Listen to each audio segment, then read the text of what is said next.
C'est un peu, tu vois, comme là le remix qu'on a fait avec Mathieu Tosi, on travaille sur d'autres titres, on va travailler avec de nouvelles personnes, on rencontre des gens, des fois qu'on a plus ou moins proches dans notre réseau, avec qui, des fois, voilà, ça le fait, on a envie de tenter des choses, on est séduit, on a envie d'aller plus loin.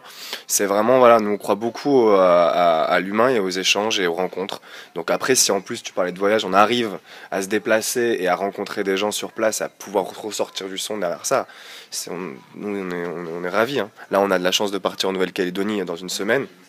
Donc voilà, pour rebondir, si bon, on arrive à trouver le temps de faire des titres là-bas, c'est pas pour ça qu'on fera un album Kanak, je sais pas, avec bref, sans rentrer dans les caricatures de ce qui se passe dans ce pays.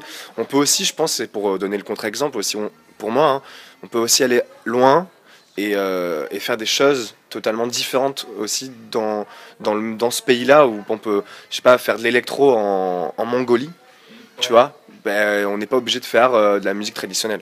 Tu vois, moi je l'imagine aussi comme ça. Et je pense que je reste dans le voyage encore, dans ce discours, de pouvoir voir ce qui se passe aujourd'hui. Je trouve ça intéressant quand tu voyages, et culturellement parlant, avec que ce soit la jeunesse ou avec d'autres personnes, mais ça touche souvent les nouvelles générations qui ont envie d'emmener quelque chose.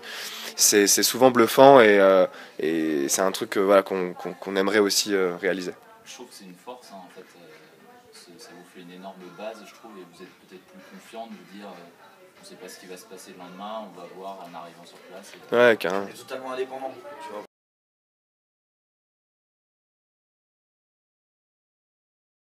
Pour l'instant, et ça va être aussi le but de garder ce projet aussi, de garder toutes les rênes, vraiment, tu vois, que ça soit dans la production musicale, au niveau de l'esthétique visuelle, au niveau de tout, quoi. Vraiment, c'est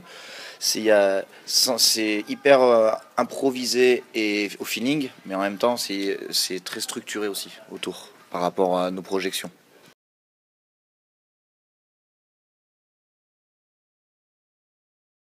Il y a des choses sur lesquelles on se rejoint aussi, on n'a pas forcément les mêmes influences à la base, après il y a des choses qu'on écoute en commun.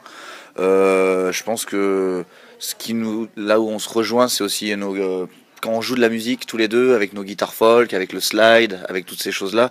Après justement c'est aussi ça qui fait la force, c'est que Clem va être plus aussi une plus grosse peut-être culture électro-hip-hop que la mienne. Moi je pense pas, ou reggae aussi, il a une grosse culture reggae. Moi je vais peut-être, on va dire, un peu plus de culture africaine ou de choses comme ça, ou sud-américaine, même dans le jeu de guitare, etc. Donc ouais. C'est complémentaire. Ouais.